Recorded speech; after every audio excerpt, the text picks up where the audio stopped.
الحمد للہ وحدہ والصلاة والسلام علی من لا نبی بعدہ اما بعد فاعوذ باللہ من الشیطان الرجیم بسم اللہ الرحمن الرحیم۔ اللہ سبحانہ و تعالیٰ نے قرآن مجید میں کئی دفعہ یہ فرمایا ہے کہ تم انصاف سے کام لو، اور بے شک ان اللہ یحب المقسطین، بے شک اللہ سبحانہ و تعالیٰ انصاف کرنے والوں کے ساتھ محبت کرتا ہے۔ اور اللہ سبحانہ و تعالیٰ نے سورہ مائدہ میں فرمایا وَلَا يَجْرِمَنَّكُمْ شَنَعَانُ قَوْمٍ عَلَىٰ أَلَّا تَعْدِلُوا اعْدِلُوا هُوَ أَقْرَبُ لِلتَّقْوَىٰ، تمہیں کسی گروہ کی دشمنی اس بات پر نہ ابھارے کہ تم انصاف کرنے سے ہی پیچھے ہٹ جاؤ، انصاف کرو یہی تقوی کے قریب ہے۔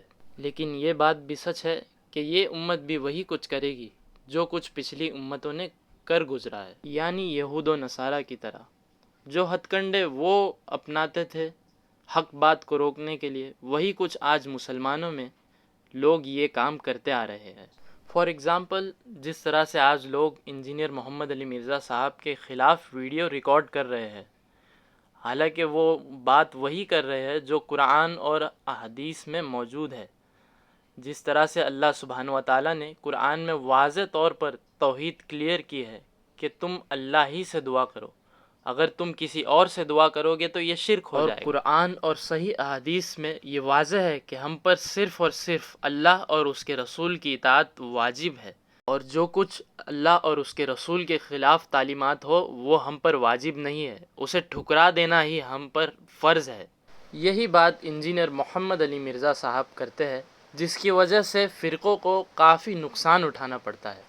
تو ان کے جو گول کیپر ہوتے ہیں فرقوں کے، یہ مفتی جس طرح سے اور فلاں فلاں قسم کے لوگ، تو وہ رپلائی میں یہ جواب دیتے ہیں کہ اسے قرآن پڑھنا نہیں آتا، یہ زیر زبر کی غلطی کرتا ہے۔ تو یہ لوگ ان چند غلطیوں کو نکال کر انجینئر محمد علی مرزا کے علم کو زیرو سے ملٹیپلائی کرتے ہیں اور جاہل قرار دیتے ہیں۔ تو یہ ہے ان کا اصول۔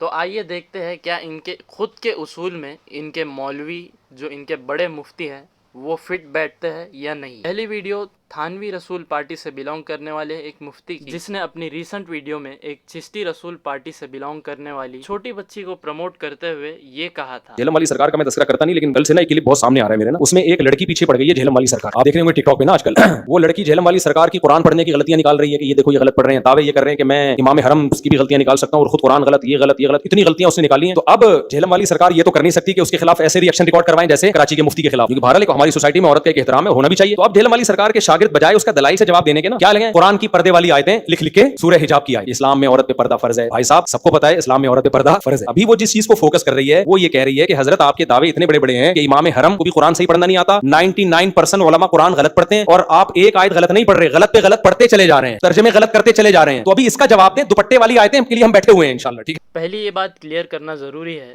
کہ انجینئر صاحب نے کبھی یہ پہلے دعویٰ نہیں کیا تھا کہ میں فلاں کی بھی غلطی نکال لوں گا قرآن میں۔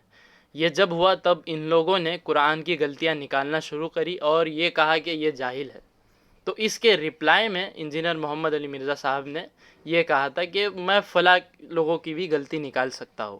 تو پہلی ویڈیو ہے مفتی صاحب کی قرآن پڑھتے ہوئے، غیر ذی عوج، اس میں کوئی کجی نہیں ہے، لعلہم یتقون۔ اور دوسری ویڈیو ہے مفتی صاحب کے بڑے مفتی صاحب کی، وقالوا ربنا لما كتبت علينا القتال لولا أخرتنا إلى أجل قريب قل متاع الدنيا قليل والآخرة خير لمن اتقى قل متاع الدنيا قليل والآخرة خير لمن اتقى۔ اور تیسری ویڈیو مفتی صاحب کے دوست کی، جن کے ساتھ مفتی صاحب نے ایک پوڈ کاسٹ ریکارڈ کی تھی اور اس میں انہوں نے ان کی تعریفیں بھی کی تھی۔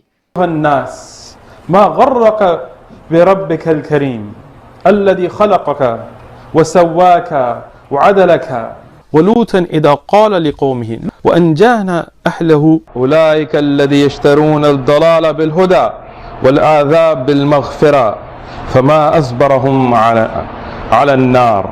In the 10th verse Allah subhanahu wa ta'ala says ضرب الله مثالا للذين كفروا من امرأة نوح وامرأة لوط.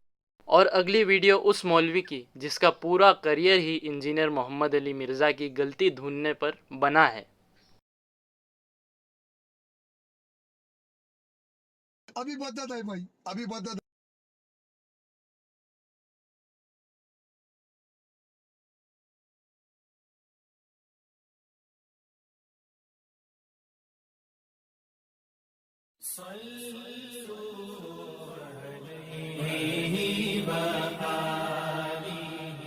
امام بخاری حضرت ابراہیم کا قول نقل کرتے ہیں، فرماتے ہیں کہ اگر کوئی شخص اپنی بیوی سے کہے کہ لا حاجت لی فی کے، کیا بولا تو نے؟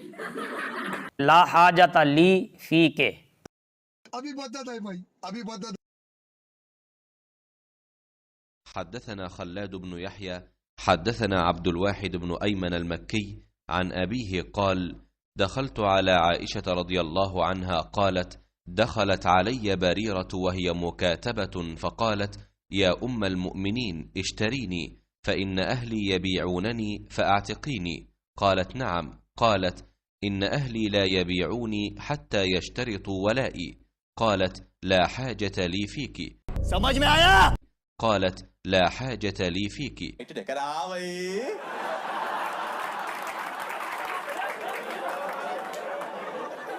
کیسی لگی؟ تو ان سب کی غلطیاں نکالنے کا مقصد یہ نہیں تھا کہ انہیں جاہل کہا جائے یا لا علم کہا جائے یا انہیں کوئی نیچا دکھایا جائے. مقصد صرف یہ تھا کہ اس کی بنا پر کسی کے علم کا فیصلہ کیا جائے کہ فلاں جاہل ہے، اسے پڑھنا نہیں آتا، یا اسی طرح سے کوئی بات کرنا. مقصد یہی تھا کہ اس طرح کی غلطی نکال کر کسی کو جاہل نہ کہا جائے یا کسی کے علم کو زیرو سے ملٹیپلائی نہ کیا جائے. غلطی تو انسان سے ہوتی ہی ہے، خاص طور پر جب وہ ملٹی ٹاسکنگ کر رہا ہو. ملٹی ٹاسکنگ یعنی ایک وقت پر 3 کام کرنا ہو. ایک قرآن کی تلاوت کرنا ہو، اس کی تفسیر بیان کرنی ہو، اس کا ترجمہ کرنا ہو، تو اس میں انسان سے غلطی ہو جاتی ہے. ہمارا فوکس اس چیز پر ہونا چاہیے کہ اس کا میسج کیا ہے، وہ ہم سے کیا بتانا چاہ رہا ہے. جو کچھ وہ بات کر رہا ہے کیا وہ قرآن اور صحیح احادیث میں موجود ہے یا نہیں. اگر نہیں ہے تو اس کا جواب دو، اور اگر ہے تو انصاف سے کام لو اور حق بات کو قبول کرو، کیونکہ انصاف سے کام لینے والوں سے ہی اللہ محبت رکھتا ہے. And last but not the least, ایک بات ضرور کہنا چاہوں گا جو مجھے نوی بات پتہ چلی ہے، اور میں ریکویسٹ کرتا ہوں انجینئر محمد علی مرزا صاحب سے کہ وہ اس بات پر رجوع کرے. کچھ وقت پہلے انجینئر محمد علی مرزا صاحب کی ایک ویڈیو عام ہوئی تھی جس میں انہوں نے یہ بتایا تھا کہ دیوبندی کوے کو حلال مانتے ہیں اور بریلوی کوے کو حرام مانتے ہیں. اکثر لوگ کہتے ہیں نا امام کا مقلد ہونا چاہیے، یہ آپ کو جب یہ کہہ رہے ہوتے ہیں، ویسے تو مسئلہ 197 میں نے ان کی طبیعت صاف کی ہے، وہ آپ دیکھ لیں، اماموں کی گستاخی کا الزام. تو آپ ان سے اگلا سوال کیا کریں کہ ٹھیک ہے ہم حنفی بریلوی ہوں یا حنفی دیوبندی ہوں، تو آپ کو کہیں گے نہیں ہمارے میں تو کوئی فرق نہیں ہے، وہ عقیدوں کا فرق ہے، باقی فقہ تو ہماری سیم ہے. اچھا اگر آپ کی فقہ سیم ہے تو حنفی بریلویوں کے نزدیک کوا حرام ہے اور حنفی دیوبندیوں کے نزدیک کوا کھانا جائز نہیں سر، نہ نہ نہ، پرانی بات ہے، فتاوی رشیدیہ میں لکھا ہے ثواب کا کام ہے. تو میرے خیال ہے اب حنفی دیوبندی علماء کی جب آپ دعوت کریں تو انہیں کوا روسٹ کھلایا کریں، کیونکہ وہ اور انہیں بتائیں کہ چونکہ یہاں پہ بریلوی زیادہ ہیں اور وہ اسے حرام سمجھتے ہیں، تو ایسے موقع پہ اس کو کھانا کھلانے والا بھی ثواب اسے بھی ملے گا.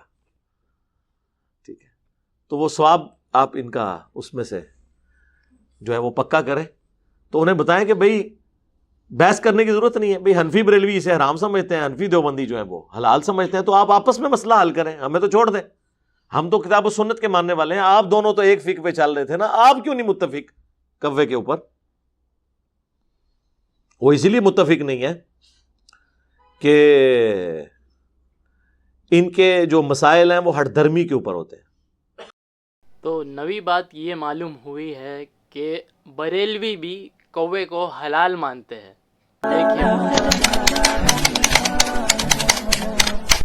پہلے آپ امام اہل سنت اعلیٰ حضرت مولانا شاہ امام احمد رضا خان فاضل بریلوی رحمۃ اللہ تعالی علیہ کے فتاوی رضویہ شریف کے جلد نمبر 22 ہے کہ صفحہ نمبر 319، وہ کوا جو دانا کھاتا ہے نجاست کی طرف نہیں جاتا، جسے غراب زرع یعنی کھیتی کا کوا کہتے ہیں، چھوٹا ہوتا ہے، کالے رنگ کا ہوتا ہے، چونچ اور پنجے غالباً اس کے لال ہوتے ہیں.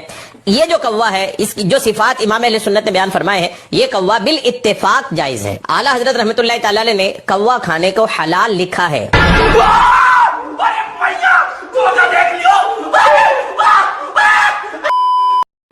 تو انجینئر محمد علی مرزا صاحب اس پر رجوع کیجئے کہ جو آپ نے کہا تھا کہ بریلوی کوے کو حرام مانتے ہیں.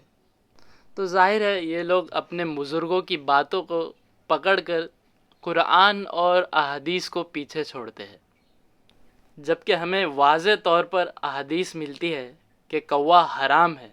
حدیث ہے ابن ماجہ میں، اور بھی کہیں روایت ہے، وہ میں آپ کو اسکرین میں ڈسپلے کر دوں گا. حضرت عائشہ رضی اللہ عنہ سے روایت ہے، وہ فرماتی ہے رسول صلی اللہ علیہ وسلم نے فرمایا سانپ فاسق ہے، بچھو فاسق ہے، چوہا فاسق ہے اور کوا فاسق ہے. اور ہمیں کہیں احادیث ایسی ملتی ہے جس میں صحابہ کے فتوے موجود ہے اور تابعین اور تبع تابعین کے بھی، کہ جس چیز کو اللہ کے رسول نے فاسق قرار دیا ہے تو وہ کیسے ہم کھا سکتے ہیں، وہ کیسے حلال ہو سکتی ہے، وہ کیسے پاک ہو سکتی ہے. یہ بس ان کی ہٹ درمی ہے جو اپنے بزرگوں کے فتووں کو پکڑ کر قرآن اور احادیث کو پیچھے چھوڑ دیتے ہیں، جبکہ اللہ سبحانہ و تعالیٰ نے تو قرآن میں واضح کر دیا ہے تم مومن ہو ہی نہیں سکتے جب تک تم اللہ کے رسول کو اپنے تمام معاملات میں حاکم نہ بنا لو. آپ بھلے ہی بڑے بڑے دعوے کرتے رہو کہ ہم بڑے ایمان والے ہیں، ہم اللہ رسول کے ماننے والے ہیں، قرآن اس چیز کو نہیں مانتا. جب تک تم اللہ کے رسول کو اپنے معاملات میں حاکم نہ مان لو تم مومن ہو ہی نہیں سکتے. آخر میں اللہ سے دعا ہے کہ اللہ تعالی ہمیں ہدایت دے. وما علینا الا البلاغ المبین وآخر دعوانا ان الحمد للہ رب العالمین. السلام علیکم ورحمۃ اللہ وبرکاتہ. يقول النبي صلى الله عليه وسلم ليست السنة ألا تمطروا بل ليست السنة ألا تمطروا بل تمطروا وتمطروا ولا تنبت الأرض شيئا. والسنة هي القحط والجدب، والحديث رواه مسلم.